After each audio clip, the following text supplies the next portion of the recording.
stratégie nini yango wera betate ba stratégie tout ba balandaka wera sa sala na yango yene mdaza mula kisinzela donc na yebi ke kune ozala kaka donc to sala quoi symbiose ya ba stratégie na biso nyonso donc je crois que deux ezala bongo po yaza vraiment les savants de la musique africaine nazolo bango donc les rois de la forêt mutababuli ya indusa ya kosakanati donc makambo ezana ngo bien azana bana ebele azana bakoko na ndimita ko benga bango nyonso tu mais na kati wana kaka bakozala comprendre donc eza fête bato bayaka bango tout ata fête ya libalo mona ba cousin musu bazaka invité te donc eza likambo ke wera za na famille ya munene bao ba ko se présenter wana boko mona ka surprise tout moni déjà a déjà na répétition a Jan wana kuta ko zanga te wana so azangi ya lo kwa noko na kati ya libota te donc bengi c'était mo wa emba ma tolo ba bongo po batu misusu invité po aza omoni a Jani eza ba na on a l'obit wera na bana na ya formatu posoka Jani alekia musicien pe orchestre mso aleki bolana na bango Jani on comprendre donc il est là ba yebi ke joue de chege na ndenga faute donc des fois eza makambo to sala ngo ya vrai.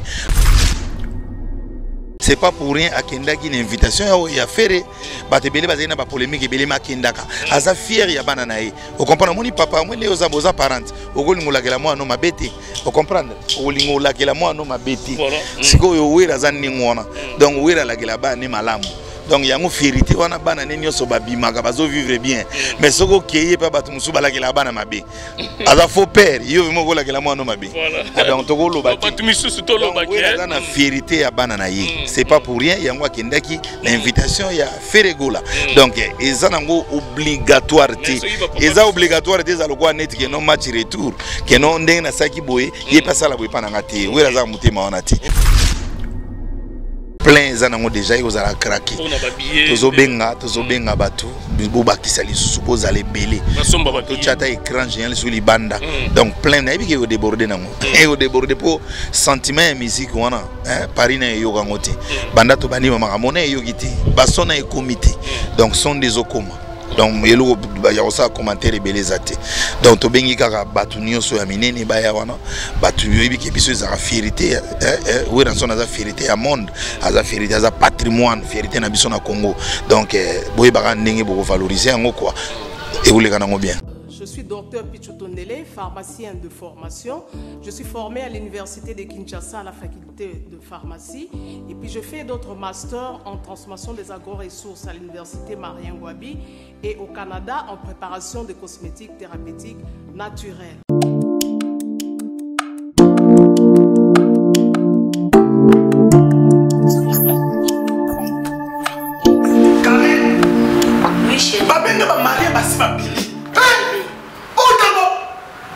Tamponi, c'est bien mon ce monde habité. Ok, faites-vous là. Non, c'est pas côté. T'es carré. Ok, faites-vous là. Na yela ya ba produit banda kala pona ba tampon wana. Savon d'ici. Pembe, mwindu, akosokono c'est sans problème. D'ici au collagène pour le traitement de taches, tampons. Ndeko mwasi pe ya mobali. Poso ya nzoto ezali moko ya ba 5 organes d'essence. Sur le trône du cosmétique, il n'y a qu'un seul monarque, la fondation Guylaine Les Bourgeois. Mes amis, je vous prie de bien vouloir utiliser le lait de beauté Déborah, le lait de beauté aux extraits de plantes naturelles, le lait de beauté qui élimine de taches noires, de vergetures, de tampons, le lait de beauté Déborah à utiliser matin et soir. Lait de beauté Déborah, il y a un déquilé. La fondation Guylaine Les Bourgeois, Nzambe à l'Oposo. Le lait de beauté Déborah, assimilable aux peaux brunes et café au lait. Lait de beauté Déborah, azo bengana tache noire, cicatrice, tampon, cancer de peau. Très sûr, rapide et surtout sans hydroquinone. À appliquer matin et soir pour un résultat sans pareil. Ah, Fondation GLB, na pesa nini? Fondation GLB, zonga kizamba, ekota ki libinja, pasoko, mandaka, mata, basangu tine yali, pwani, kuluka njete, esa la bino nini Déborah. Mafuta Déborah, esa mi la plante naturelle. Mafuta Déborah, ekati bango baoba. Mafuta Déborah, ekati kata kata, bao. Mafuta Déborah, sucre mafuta. Nos contacts sont disponibles pour toute l'Europe, Irlande, plus 35 38 99 76 66 97. Dubaï, plus 97 15 51 94 85 84. Angola, plus 244 93 66 71 753. Brazzaville la verte, plus 242 05 09 29 237. Pour Kinshasa, trouvez-nous sur Boulevard Lumumba, en face de la Régie des Eaux, référence Pont Mayangili. Téléphone plus 243 85 46 86 411.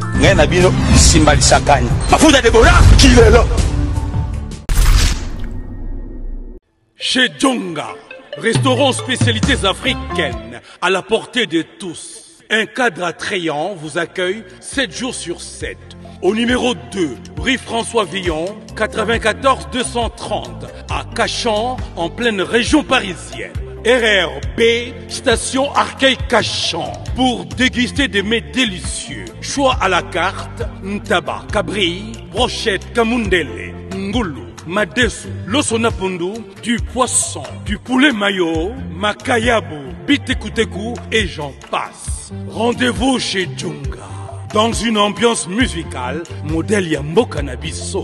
Chez Djonga, venez, venez, vous allez vivre du vrai. Chez Djonga, votre restaurant vous propose de vendre des plats divers à consommer sur place ou à emporter. Oyo Sukana Masolo. Commandez au 09 82 63 82 85, numéro fixe. Ou au 06 35 47 51 81, numéro WhatsApp. Votre restaurant chez Djonga. Bonjour mesdames et messieurs, bonjour encore à tous les Congolais de partout. Onyoso Bomesana côté la Bissona, Elenga Congo TV, Martin Engi, double vitesse, Yafizé, retour du roi, Weranson, le roi de la forêt, le 15 février 2025, Arena Grand Paris, retour ya Weranson. Musique ezongi na poto bwende ezalaka tolandi be mission OP ba président Golf Kizola basali na poto ba mama Claudine Kinwa promotion ezo salama chaque jour bodi le manzaka na peso pe bambote place aux ali pour na ko soutenir Weranson retour du roi le 15 février Arena Grand Paris concert oyo ba congolais bazozela ndelelo na mbi président Lomumbedi, le Baoba, Neto Solano Masolo, ya Weranson pour soutenaka, orchestre Wenge Musique Maison Mère, Weranson, yango tozue lelo pour na actualité, Mikolango Pezo Kendemba Mbangu, décembre, janvier, février, le 15 février, concert Arena Grand Paris, Weranson, na niveau, ya poto, merci vraiment, na Pichou Lizarazu, na Pesio, Bambote Place aux Ali, merci, na Jimmy Chimanga, Porte de la Chapelle, Paris-Bruxelles Solution chez Jimmy Chimanga. Merci na Bandeko Nyoso Talabiso, Junior Capitaine, le grand entrepreneur de Paris, na Pesio Bambote. Merci pe na Ziko Benwa, vice-président Ziko Benwa, Bambote Nayo, place aux Ali. Merci pe na Dali Moka, patron leader 100%, Yabana Nsele Oyo, Azotalabiso, président Lombedi, le Baoba. Bonjour. Bonjour Martin Engi, vitesse toujours. Voilà. Alors, Nazan Sengol Susu Yakozo pour Bamikolango déjà. Ezo Kendemba Mbangu Ozara Pembeni ya Weranson, Pembeni ya Wenge Musique Maison Mère pour na actualité kaka retour du roi Weranson Arena Grand Paris le 15 février. Organisation Ezo Kendendenge nini pour tout le monde déjà na poto ba mama Claudine Kinwa, bodi le manzaka bazakuna ba président Golf Kizola, ba osa déjà promotion pour na organisation ya retour ya Weranson pour beta concert kala. Mon message no repé ça d'abord na bande konyo so ba otala yo. Merci sans trop de commentaires, je crois. Na salué en passant le roi de la forêt. Voilà. Mikolonga na obengaye les savants de la musique africaine. Tete ko chango pe du monde pour mutabimisa bana le roi wera ataba Michael Jackson bako kangote. Tilelo ataba baloba na bango mais ezana ngwa zo comprendre de génération en génération. Tozo vivre na bakoko po azal leader oyo vraiment beta ka musique en live na ebité orchestre ni no comparer ngona ya wera. Talaka ndenge tozaka na British wana. Donc soko miki mponza British. concert te mais répétition ezole kana ba concert donc moi olobela te donc poto ba kosepela po jusque là banda ba biso mto bande masolo ngo tout ça que non réconciliation de façon ba tubazonga pour ba prester na poto alors maison mère mte ça qui est fort wana alors il faut yo ki sa bango pe guana pour gouti sigone yoganité pour live na ndenga faut sans commentaire soki OK penda place to yoga wana live makele l'été ya manzanza te ba live manzanza te donc bandeko connexion ni rien donc bandeko tout bazaramo mobulu pour côté litoyi wana donc litoyi vraiment veut que Esther que ton âme repose en paix et tikala na maison mère donc so bazo beta nzembo ozo yoka ndenge ezali donc on la li bozo ba kaka bato ande ba yemba bango bazo yemba donc félicitations Weranson ya olobezati donc tokozelango na yebiki ozala événement mo grandiose et puis bat baza satisfait pour ils ont vraiment musique. Voilà patron leader Dali Moka 100% banansele bambote na place ozali alors tokota sikoyo lelo oyo ba Weranson a format ba jeune belé lelo ba mission belé na République démocratique du Congo au peu bazan na succès malgré ba polémique mo bazolo bagé Weranson aza formateur te so azali formateur mais faire le mois pa nae asala pe ba vocal à faire message no groupe ça na bandeko tout ba Holanda biso par rapport likamba formateur poto outil ko landa pe ko folo mide na émission na pe a outé ko beta moi flash eloko wana. Merci ngana oloba naza mécène naza mécène niti na secteur na ngantchangwa na betsa ba papa wemba na betsa ba Victoria na betsa ba orchestre belé donc lelo kozala pembe na Weranson en tout cas papa wana lingi musique mutako sayote il travaille. Il aime beaucoup la musique. Musique venezaïna makilaza négligente. Il y a d'autres artistes bazaba négligents. Nakolo bangonde ngwana. Il est incomparable. Dans tout le balelo ko prester nae nako bimisa batu ya bimisa. Eza don pendezo utana makila. Vous comprendre? Donc soit lingaba forcer na bango non. Soko taliango vraiment jusqu'à preuve du contraire. Na ebité la gisanga en Afrique na monde entier moto abimisi ba descendance le roi Weranson na musique. Donc c'est-à-dire les loko ya lingi yango. Mutakolo ba ndenge zalaka meza sans polémique donc ko pousse na pembe naye okobakisa un plus pour azana no moto ya lingi musala azana litoyi ya musique ayebi ndenge nini ya kobatela son naye jusqu'à preuve du contraire tala bato tout balongwa mais so zongi pe pa nango atozo yoka live ni wa Eritia zaka wana fera zaka wana na poto ba mona ngo dida zane ba mona bindake non maison mère au grand complet c'est du sérieux et lobi a Jani Cécile pour y pas ozala c'est du sérieux. Merci mesdames et messieurs tozo continuer ensemble na l'homme mbedi le baoba balobi coordonnateur ya à nous le Congo donc Tchang Mobimba hier a soutenir Weranson le roi de la forêt alors tokotali solo retour du roi le 15 février arène à Grand Paris ozomon événement wana et kozala ndenge ni côté organisation oh événement grandiose je crois ndenge balobaka biso ozaka déjà na Jésus donc raté na ngote pour na ebité stratégie nini yango wera betate ba stratégie tout ba balandaka wera sa sala na yango yene mdaza mula kisinzela donc na ebike kune ozala kaka donc to sala kwa symbiose ya ba stratégie na biso nyonso donc je crois que deux ozala bongo po yaza vraiment les savants de la musique africaine nazolo bango donc les rois de la forêt mutababuli ya indusa ya osakanati donc mambo ezana ngo bien mambo ezana bien pour tout le monde déjà na after côté après concert tout le monde déjà maman Claudine Kinwa Golf Kizola bazui sala munene po ba ebike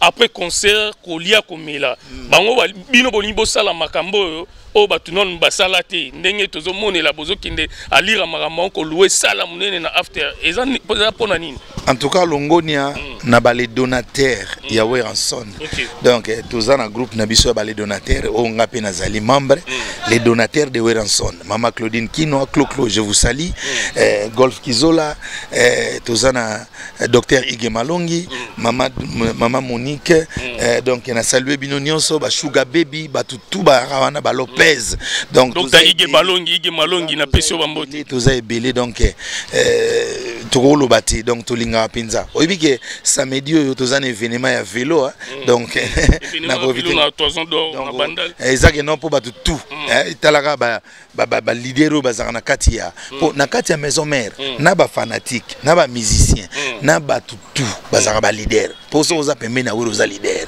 donc oza na face na nenga foté yebisanga artiste vraiment otoko comparer na bakinya ochena nzira na balabala we mtaoleka wera oleka mtaoleka balanda nani yemo loba donc to lobela ngotaza leader na bato tout bazalanda ye na bato tout bazalaka na ye na ba musicien na ye eza groupe ya ba leader biso pe toza ba leader ba les donateurs de Weranson donc soko yoki pe ba kombo wana soki na ba disque musu ba bwaki ngo esali pe disque wana bien lomo mbedi le baoba donc so ba bwaki ngo esali pe bien poza pembe na leader donc et aux impeccable eza ba idéologie o biso ozaka nango po yemoko pe susu apportera implice na ba indusa voilà. Alors ozo senga nini na ba congolais na biso o baza partout dans le monde o bazo somba déjà ba billet pour un événement il y a le 15 février Arena Grand Paris. En tout cas pour un concert il y a Arena Grand Paris, je suis optimiste pour na nenga foté ouais eza maison mère de Weranson. Eza te ke oso ndeni dozara déjà majorité plurielle. Plein eza nango déjà ozala craquer. Tozo benga batu bo bakisa li suppose les belé. To chata écran géant sur li banda. Donc plein na bi ke déborder nango. Et au déborder pour sentiment et musique wana Paris na yoga ngote. Banda to bani mama mona yogiti. Basona e comité. Donc sont des okoma. Donc yelo ya osa commentaire belezate. Donc to bengi kaka batu nyonso ya minene baya wana. Batu yobi ke biso za fierté Weranson za fierté ya monde, za fierté za patrimoine, fierté na biso na Congo. Donc boye baka ndenge boko valoriser ngo quoi. Et vous les gagnez bien. Et vous les bien, l'homme de le baoba, Yozara Pemben, il y a Weranson, le roi de la forêt. Retour du roi, Arena Grand Paris, le 15 février 2025. Pour nos artistes, Bananae, Obabimana, Wenge Musique à Maison Mère, Toebike Boyokani, et Zalara vraiment te Boyokani. Message nous repère ça, surtout pour nos invitation pour lobby baroloba ke bo pesa gi invitation te oyaki bosaki contre message no ko pesa Weranson na concert pour na bana na e o babima na Wenge Musique à Maison Mère Werazana bana ebele azana bakoko na ndimita ko benga bango nyos tout mais na kati wana kaka bakozala comprendre donc eza fête batu bayaka bango tout ata fête libalo mona bakuze musu bazaka invité te donc eza likambo ke wera za na famille ya munene bao bako se présenter wana boko mona ka surprise to moni déjà déjà na répétition a Jan wana kuta ko zanga te wana so azangi ya lokwa noko na kati ya libota te donc bobengi c'était mo wa emba ma tolo ba bongo pe batu misusu invité po aza omoni a Jani eza ba na on a l'obit wera na bana na ya format tout pour soka Jani alekia musicien pe orchestre mso aleki bola na bango Jani on comprendre donc il est là ba yebi ke joue de chege na nenga faute donc deux fois te eza makamoto sala ngo ya vrai azana bana ebele ba Bill Kington bazali batu bazé belé donc oyo ba ozala disponible jour wana ba disposer batana bango ba koya donc ozala fierté mais ko benga batu nyonso yo kate po liste za mulai on comprendre donc nombre ba vizango ezala ndeni po wera zana bana na bakoko ya olobelate alors ya kolobeleza te po batu ba ozela pe na ba mona pe ke lokola festival ezalaka na palais du peuple Weranson pe ayaki abeta ki pozaki contrat azwaki mbongo na e alors batu ba ozela pe na Arena Grand Paris. Donc Arena Grand Paris na niveau il y a Paris ba mon appel présence il y a Ferrego la présence il y a Héritier Watanabe présence il y a artistes musiciens ba Fabrigaz banani message no repère ça pour na ba fanatique à Wenge Musique à Maison Mère est-ce que Ferré ya kozala Héritier Watanabe Robino Mundibu Fabrigaz na bande suko yebisa yo eza orchestre Wenge Musique à Maison Mère donc comme on a déjà Weranson et englobé bilongi wana tout oye aza au top. Donc Valérie Weranson oko sanction na bloga mikete o comprendre bana nyonso na baza bana nae donc koza déjà na Weranson eza différent mais ba bete la rapper papa tout surtout papa nde asala bango na confiance ya bana nae c'est pas pour rien akendaki une invitation ya Ferré batebele bazena ba polémique ebele makendaka aza fier ya bana nae o comprendre moni papa moni oza boza parent okolingola kela mwa no mabete o comprendre okolingola kela mwa no mabete siko yo wera za ningwana donc wera la kela ba ni malamu donc yango fierté wana bana ne nyonso babimaka bazo vivre bien mais soko keye pa batu musu balakela bana mabe aza faux père yo vimo ko lakela mwana mabe donc toko loba batu misusu to loba ke na fierté ya bana na ye c'est pas pour rien yango akendaki na invitation ya Feregola donc eza nango obligatoire te eza obligatoire te za lokwa net ke no match retour ke no ndenge na saki boye ye pasa la boye pa na ngate wera za mutema wana te donc soki déjà to moni ba Jani to moni ba Clinton to moni ba liste ba musu bazo représenter ka bilongi ya bande kona bango nyonso c'est un peu ça donc côté musu nde ba papa balakela bana mabe te côté musu balakela bana mabe to moni teke so talti le ba bimisa mwani l'accent à moi ba bimisa po wera so bando tanga misa pe aussi là mais côté il y a quartier latin peu tout monde a fallu pour papa Bima fallu pour bazaka mise maison mère ya pas biso ya zaka loupé ma maison mère yo lingina lo babongo po ndima kasi ya kana bo yebi histoire te voilà merci Lombedi le baoba toujours continuer toujours retour du roi arène olinga polémique trop polémique mais lobby vrai ouera mtema la mna bana mwana finga lo bania zaka mwana zonga donc tout le monde a peu bana belé ba critique éducation na maison mère franchement sans blague aza papa za modèle donc il faut la mutema ya ouera soki ba artiste congolais tout bazaki ndengona na mona ka on pas vie beaucoup là tala vie beaucoup là zo bena ba ready ba sali ba album na 4 orchestre na et puis il faut la bango vient nga ba ilo kanto za wana azabe vient nga ya parler donc tala ka ndenge sala ka bango sali album na 4 orchestre mutema wana yango mitema za pa ba ouera son donc alingi batunion so baza pembe na ye bazala prospère c'est un peu ça. Voilà, merci na Karisha Sadik la finlandaise maman sociale na Pesio Bambote place aux Ali Karisha Sadik et motema malamu. Merci na Jimmy Chimanga porte de la Chapelle Paris Bruxelles solution chez Jimmy Chimanga. Merci na vice-président Ziko Bengwa wa Bengwa Bambote na yo place aux Ali Tobo Sanité junior capitaine les grands entrepreneurs de Paris Bambote na yo au commissariat paix na patron leader Dali Moka 100% ban installé Motomoro bien l'homme Mbedi tozo continue toujours alors Didi Kinwani toebike azali père grand frère Marambutu na tuna relation na yo na Didi Kinwani za ndenge ni po yo za rapembe na we ranson na emba ba Didi Kinwani babwaka ba Didi Kinwani mais lelo hermo ba tebele ba se déranger baloba ah babwaka lisu Didi Kinwani te pona nini message no repesa bandeko tout ba Hollanda yo partout dans le monde je crois lelo na ndenga fotea to lo bapenda na ndenge ya temps normal na ba leader penza ba benga ba leader d'opinion donc mutumo na longola Didi Kinwani za papa nanga c'est mon papa moninga meminga penda kokola mwana zolo bango récent là to tiko zala kutuna anniversaire na Didi Kinwani on balancer ba image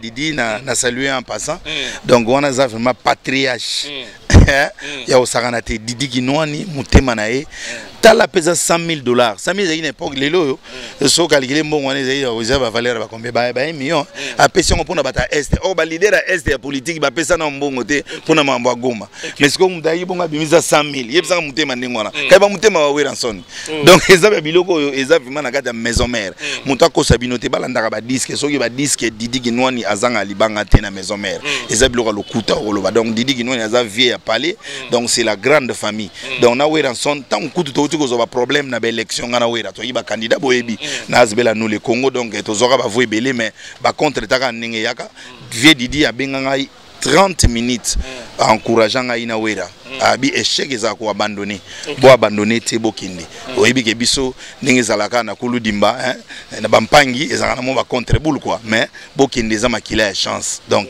aza penda ya famille ya conseiller aza conseiller na kati ya mouvement azali wana donateur tilelo apuyaka na musika aza héros de l'ombre mutangolongola ngwa zati po eza na leader moko te lelo aza na kombo ya munene koleka Didi Kinwani et puis na ba action o esalama palpable ko la Didi Kinwani grand frère propre vieux yanga ya palais na bengaki papa de la maison na est na tango makambo Goma wani bandi donc ils à l'époque où on a je crois on a au lobby déjà donc je crois ils ont 100,000 1 million déjà les lois ils ont valeur $1 million $100,000 mis ça du cash pum à l'époque je crois papa Napso Vital Kamerhe azaka ministre de l'information si je me rappelle bien ba bimisa ngo on a ba déposer mbongo ba Zakari Baba ce témoin ti lelo ba leader d'opinion ba est mutu mona no assista pété na $100,000 par rapport ya ba makambo ezoleka kuna donc mutu ozana mutema ndenge wana taka mutu abandundu akei na est donc aza ma vrai patriote baza bato ko longola te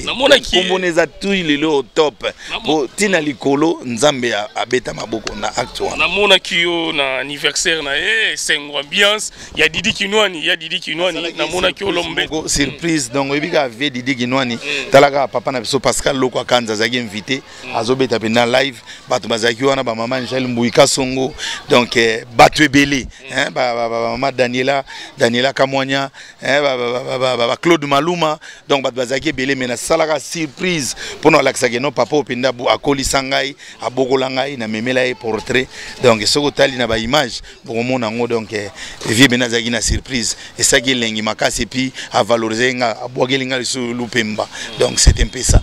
Voilà, merci. Donc, retour du roi le 15 février 2025. Ranson na orchestre Mobimba Wenge musique à maison mère. Barobeta concert na niveau ya Paris. Bosomba babie na bino. Musique Boaner Rosela. Yango wana déjà.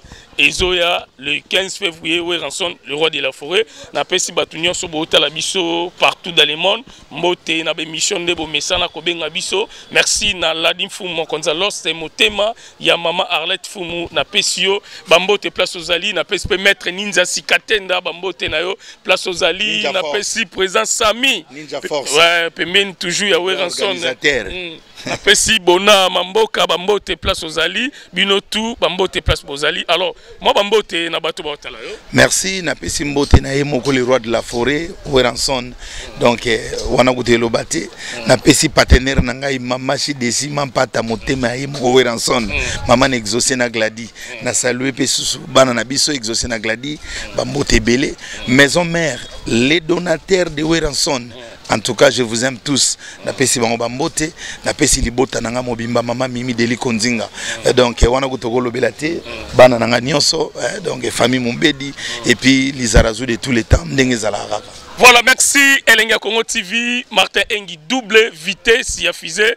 Bo tikala malamu, retour du roi Arena Grand Paris le 15 février 2025. Ranson maison mère, barozala na mo bangé na concert na Arena Grand Paris. Merci.